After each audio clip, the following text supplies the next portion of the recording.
जैन साथियों इंदिरा गांधी महिला सम्मान योजना यानी सरकार यहाँ पे 1500 रुपये किनको दे रही है? महिलाओं को। कितना? 1500 रुपया। अब ये जो रुपया है महिलाओं को मिलने वाला है वो कैसे क्या होगा? जैसे आजकल आपने देखा होगा कि ऐसी महिलाएं जो बेचारे जिनके लिए खाने के लिए कभी कभी बेचारे तरस जाते हैं ऐसे लोग, और प्रत्येक ऐसी महिला जिनको सच में उस रुपये की आवश्यकता होती है। मैंने तो काफ़ी सारे ऐसी महिलाओं को देखा है कि सच में उनको पैसे की ज़रूरत होती है लेकिन उनके निवाला के लिए भी 1 रुपया भी नहीं रहता है। सरकार ने एक योजना निकाली है जिनका कह सकते हैं कि महिलाओं की आर्थिक मदद करने के लिए सरकार ने कहा है कि योजना की शुरुआत तो की है लेकिन इस योजना का लाभ सभी लोगों को मिलना चाहिए जो महिलाएं हैं। इस योजना के तहत महिलाओं को पैसे दिए जाते हैं और अब सरकार ने इंदिरा गांधी महिला सम्मान योजना के तहत महिलाओं को हर महीने 1500 रुपये दे रही है। साथ ही बता दें कि अगर आप इस योजना का लाभ उठाना चाहते हैं तो आपको हम विस्तार से बताएंगे। और ये जो हमको अपडेट मिली हुई है ये HR ब्रेकिंग न्यूज वालों की तरफ से मिली है। HR ब्रेकिंग न्यूज वालों की तरफ से मिली है और इन्होंने इस आर्टिकल में भी बता दिया है कि भाई महिलाओं के लिए बहुत अच्छी सुविधा है और इस सूचना को ज़्यादा से ज़्यादा बताया जाए। कह सकते हैं कि हिमाचल में 18 से 59 वर्ष आयु वर्ग की जो महिलाएं हैं सरकार हर महीने 1500 रुपये देगी। यानी इंदिरा गांधी महिला सम्मान योजना के तहत महिलाओं को यह राशि दी जाएगी।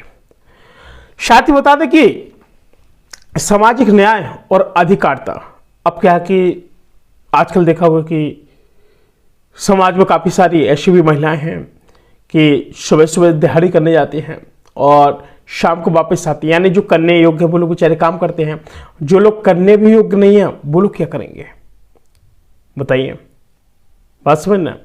तो उन सभी लोगों के लिए भी ये योजना लाई गई है।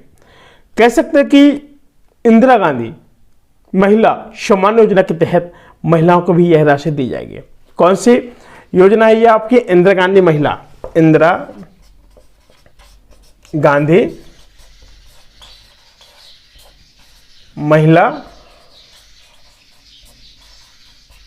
योजना। साथ ही आपको बता दें कि ये जो योजनाएं हैं सरकार चाह रही है कि इस योजना के माध्यम से हम कुछ गरीब लोगों की हेल्प कर सकें। अब ये भी है कि इसमें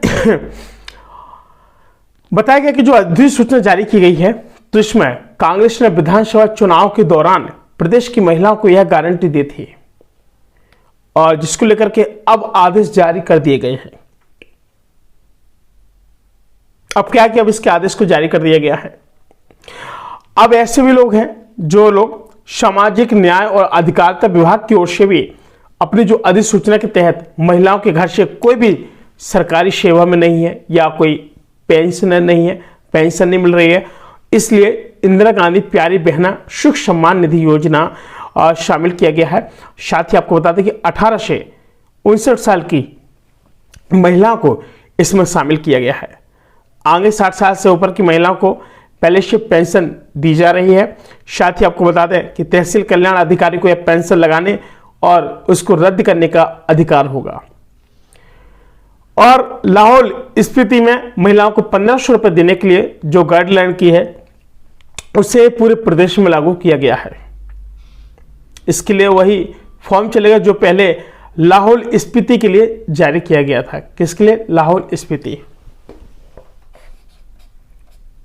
लाहौल स्पीति के लिए लागू किया गया था। अब बताया गया है कि तहसील कल्याण अधिकारी जो भी है पेंशन लगाने और उसको रद्द करने का अधिकार होगा। जो तहसील कल्याण अधिकारी हैं यह पेंशन को लगाने के लिए और उसको रद्द करने का अधिकार होगा। और लाहौल स्पीति में महिलाओं को 1500 रुपये देने के लिए जो गाइडलाइन है उसे ही प्रदेश में लागू किया गया है। यानी आपको बता दें कि इसके लिए वही फॉर्म चलेगा जो पहले से लाहौल स्पीति के लिए जारी किया गया था। और इसका जो फॉर्म है वो कहाँ मिलने वाला है? सबसे पहली बात, फॉर्म के लिए तो विभाग की ओर से जो जारी गाइडलाइंस है उसके अनुसार महिलाएं तहसील कल्याण अधिकारी के कार्यालय में फॉर्म प्राप्त कर सकती हैं और जो फॉर्म प्राप्त करना है आपको कहाँ करना है, तहसील कल्याण अधिकारी के कार्यालय से। कौन, तहसील कल्याण अधिकारी, तहसील कल्याण अधिकारी के यहाँ से। बात समझ रहे हैं, तहसील कल्याण अधिकारी के यहाँ से आपको इस फॉर्म को प्राप्त करना है। फॉर्म भरने के साथ इसमें भी दस्तावेजों की जांच तहसील जो कल्याण अधिकारी करेंगे वही स्थिति करेंगे। और फॉर्म में महिला को बताना होगा कि वह किस श्रेणी से है, अनुसूचित जाति, जनजाति या अन्य पिछड़ा वर्ग या समान जाति से है, या फिर अल्पसंख्यक समुदाय से उनका नाता है, और इसे बताना होगा कि वह बीपीएल परिवार से संबंधित है, इसका उल्लेख करना होगा। और साथ ही आवेदन के साथ आधार कार्ड की प्रति व राशन कार्ड की भी प्रति देनी होगी। बात समझ रहे हैं, राशन कार्ड की प्रति भी लगेगी और आपके आधार कार्ड की प्रति लगेगी, फोटो भी लगेगी। तो आपको इन सभी डॉक्यूमेंट्स को लेकर ही जाना है। और आवेदन के साथ साथ आधार की प्रति व राशन कार्ड की भी प्रति देनी पड़ेगी, यानी जो आपका राशन कार्ड है उसकी आपको प्रति लगेगी। अब ऐसी कौन सी महिलाएं हैं जिनको मिलेगी, मतलब जिनको नहीं मिलेगी पेंशन,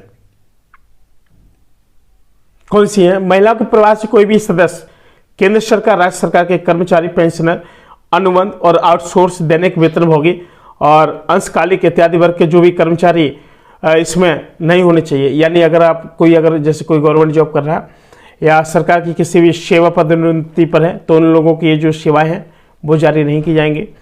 और साथ ही जैसे भूतपूर्व सैनिक हो गए, सैनिक विधवाएं, मान्यता प्राप्त आंगनबाड़ी कार्यकर्ता, सहायिका, ASHA worker, mid day meal worker और मल्टीटास्क, यानी कह सकते हैं कि सामाजिक सुरक्षा पेंशन लाभार्थी, पंचायती राज संस्था, शहरी और स्थानीय निकायों के कर्मचारी, केंद्र और राज्य सरकार के अंतर्गत विभिन्न सार्वजनिक उपक्रम बोर्ड और काउंसिल एजेंसी की कार्यरत, यानी पेंशन भोगी वस्तु एवं सेवा कार्य के लिए पंजीकृत व्यक्ति या फिर आयकरदाता इत्यादि प्रवासी महिलाओं के लिए यह चीज़ें हासिल नहीं होगा। अगर कोई गवर्नमेंट जॉब कर रहा है या फिर आपके घर में कोई ऐसा जो सरकार की सेवा में तो है और आपको लगता है कि ये बहुत 4th क्लास पर है, तो यानी आप किसी भी पद पर हो वो आपको लगेगा, यानी वो उसमें फिर आपको जो पेंशन है वो नहीं मिलेगी। अब कुछ इसमें क्या कि जो दस्तावेज है वो क्या है, महिलाओं को इसका पूरा प्रमाण पत्र देने के लिए दस्तावेज देने होंगे, यानी हिमाचली बोनाफाइड प्रमाण पत्र, वो हिमाचल के रहने चाहिए, ठीक है। और आयु प्रमाण पत्र है और बैंक और डाकघर की प्रति और आधार कार्ड और राशन कार्ड की प्रति देनी होगी, यानी जिसको कहते हैं फोटोकॉपी। ये सभी जो चीज़ें हैं आप लोग ये सभी डॉक्यूमेंट्स लगेंगे और जो बताया गया कि कौन कौन से दस्तावेज लगने हैं, ये सभी दस्तावेज लेकर के आप लोगों को तहसील में जाना है और वहाँ से आपको फॉर्म को रिसीव करना है और फिर इसको फिलअप करने के बाद आप लोगों से पूछने के बाद जिस भी एड्रेस पर भेजने को कहें आप उस एड्रेस पर भेज देंगे।